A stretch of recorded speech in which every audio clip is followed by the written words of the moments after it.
Le Baal Shem Tov avait reçu du tribunal céleste l'interdiction absolue de rencontrer l'enfant prodige, la nouvelle âme qui venait de s'incarner, une âme nouvelle qui n'avait jamais traversé le cycle des réincarnations, ce qui était exceptionnel. Même à l'époque du Baal Shem Tov, cela faisait plusieurs siècles qu'une âme nouvelle n'était pas descendue sur Terre. Et le Baal Shem Tov, dont personne ne pouvait se débarrasser entre guillemets de son influence, avait donc reçu du ciel l'interdiction de rencontrer l'enfant afin de ne pas l'influencer. Rabbi Israël Baal Shem Tov, qui avait été le premier maître du chassidisme, de la chassidoute, réalisé une véritable révolution spirituelle et matérielle à l'intérieur du peuple juif, le Baal Shem Tov, en effet, possédait une telle force de conviction que personne ne pouvait lui résister. Or, le Baal Shem Tov était descendu sur terre pour dévoiler le service de Dieu du cœur, tandis que Shneur Zalman, l'âme nouvelle, devait passer à un degré encore supérieur et dévoiler un nouveau chemin dans le service de Dieu, le chassidisme, non plus seulement du cœur, des émotions, des sentiments, mais le chassidisme de l'esprit, le chassidisme de l'intellect. La même différence qu'il y avait eu quelques milliers d'années plus tôt entre les trois patriarches, Abraham, Yitzhak et Yaakov, qui servaient Dieu par les sentiments, et Moïse, qui lui était le maître de l'intellect. Eh bien, le Baal Shem Tov prit toutes les précautions pour que son nom reste scellé, son nom reste secret, et que l'enfant n'entende absolument jamais parler de lui. C'est ainsi que, jusqu'à l'âge de 15 ans, le futur rabbi Shneur Zalman n'entendit jamais mentionner le nom du Baal Shem Tov. Il se posait quand même des questions. Il avait toujours appris que le juif est récompensé pour les efforts spirituels qu'il accomplit en étudiant la Torah et en priant. Or, pour lui, tout était facile. Il n'avait jamais besoin d'accomplir le moindre effort pour étudier une page du Talmud. À l'âge de 8 ans, il avait déjà rédigé un commentaire sur la Bible qui incluait eux-mêmes les 3 explications, les 3 ouvrages de 3 grands maîtres prestigieux des siècles passés, Rashi, le grand commentateur du Talmud et du Pentateuque, du Chumash, Even Ezra et Nachmanides. Et puis, une nuit, l'enfant fit un rêve. 3 vieillards à barbe blanche, coiffés du talit, le châle de prière, se tenaient debout devant lui et lui disaient « À cause de toi, plus aucun juif du monde n'étudiera nos commentaires que nous avons rédigés pendant des années et des années sur la Torah. Ton commentaire à toi, qui est une synthèse de nos 3 commentaires à nous 3, ton commentaire à toi nous fera oublier auprès du peuple juif. Nous te demandons donc de brûler le livre de commentaires que tu as écrit qui reprend les nôtres. » Shneur Zalman se réveilla. Il avait l'âge de 8 ans, mais se sentait profondément bouleversé par ce rêve. Ces 3 hommes qui étaient descendus le voir en rêve étaient effectivement le grand Rashi, le grand Rabbi Moshe ben Nachman, Nachmanide, et le Even Ezra en personne. Quand Shneur Zalman eut fait ce rêve plusieurs nuits de suite, il décida lui-même de brûler son commentaire. Le temps passa. Shneur Zalman n'était pas un enfant, véritablement comme les autres. Il affectionnait la solitude, se mêlait rarement aux jeux des autres enfants de son âge. Il aimait étudier seul et le contact avec la nature le fascinait. Lorsqu'il allait dans la maison de son grand-père pour étudier la Torah, se repaître des textes sacrés, il s'enfermait dans le jardin, au contact du ciel, des arbres, des oiseaux, et restait là pendant des heures en contemplation et en approfondissant les textes sacrés. Un jour, son grand-père lui demanda « Qu'est-ce que tu as tellement aimé la nature là? Qu'est-ce que tu fais ici toutes tes journées et toutes tes nuits dans le jardin ?» L'enfant répondit j'aime l'air que l'on ne peut pas salir.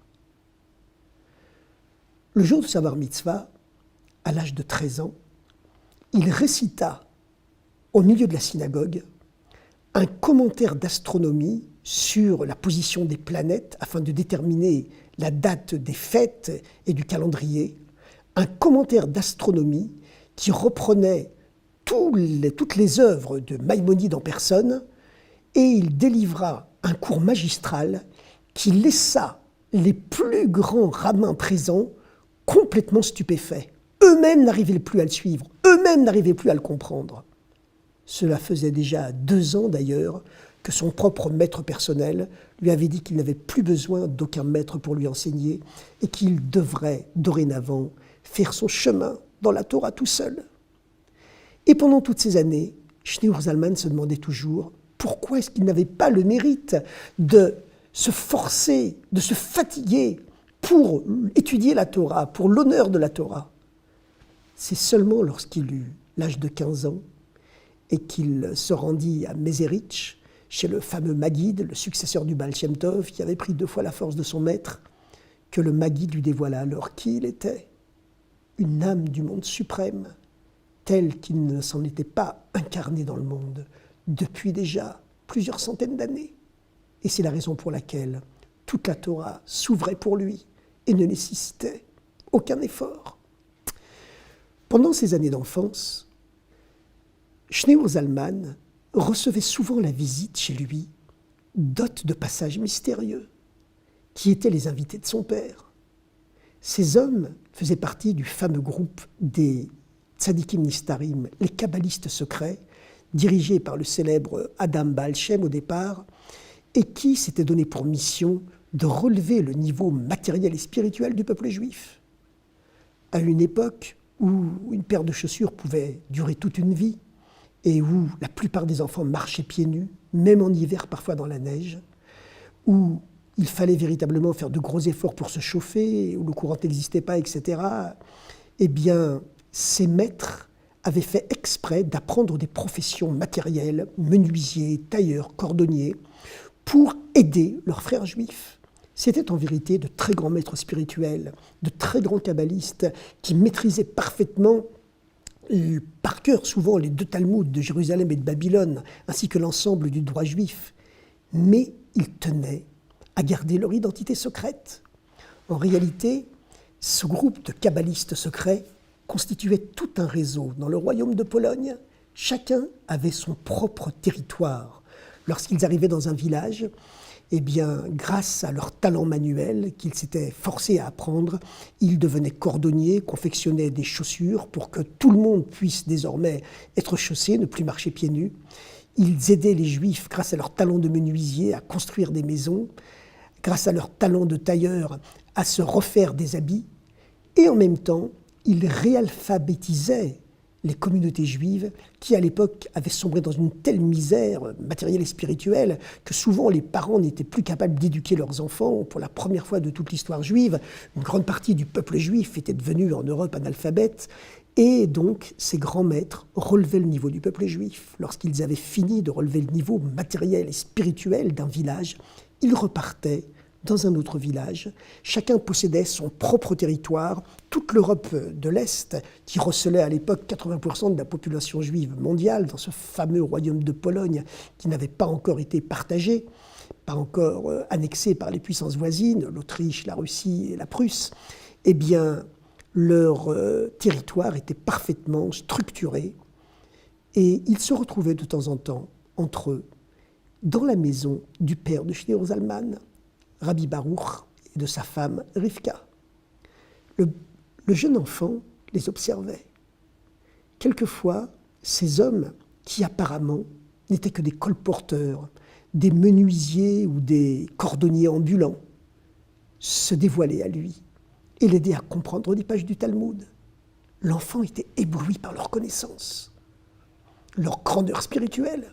Et il leur demandait « Mais pourquoi tenez-vous tellement à garder votre identité secrète? Vous pourriez devenir de grands rabbins, vénérés, vivre riches dans l'opulence et recevoir l'honneur de toutes les communautés. » Ces hommes lui répondaient « Quand tu seras grand, tu comprendras. Mais le fait qu'il s'était dévoilé à lui constituait pour Schneur Zalman une sorte de victoire spirituelle. Il sentait que quelque chose de plus grand dans le judaïsme se révélerait un jour à lui. Et l'attendait. Rabbi Schneur Zalman, qu'on appelait déjà Rabbi, se maria très jeune, comme c'était la coutume à l'époque. Et comme il était déjà connu, et que sa science de la Torah dépassait largement la moyenne, eh bien, les personnalités les plus en vue de la communauté, les notables, les gens les plus riches, comme les plus grands rabbins, se disputaient l'honneur de l'avoir pour gendre. Il épousa finalement Sterna, Sarah, la fille d'un riche commerçant de la famille des fameux Ségal. Mais Schneur Zalman mit une condition au mariage, c'est qu'il devait conserver une indépendance totale, une liberté totale pour l'usage qu'il ferait de la dot que, comme c'était la coutume à l'époque, son futur beau-père allait lui accorder. Le futur beau-père, Rav Ségal, fut interloqué. Pourquoi cet enfant, ce jeune homme, cet adolescent qui allait épouser sa fille, pourquoi tenait-il tellement à poser cette condition et à vouloir garder la liberté totale de l'usage de la dot importante qu'il allait recevoir? Schneur Zalman refusa de répondre. Mais après son mariage, il ne garda pas un centime de l'énorme somme d'argent qui lui avait été donnée en dot.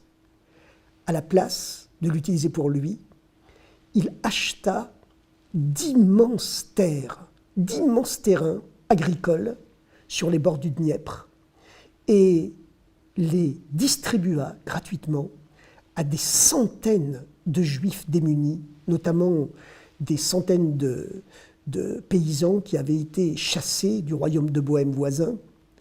Et ces gens-là s'y réfugiaient, ou ces gens démunis, purent s'installer sur ces terrains agricoles et y fonder des colonies agricoles qui connurent une immense réussite et perdurèrent pendant près de 150 ans. C'est l'usage que Schneur Zalman fit de sa dot, la raison pour laquelle il avait absolument tenu à conserver totalement sa liberté financière.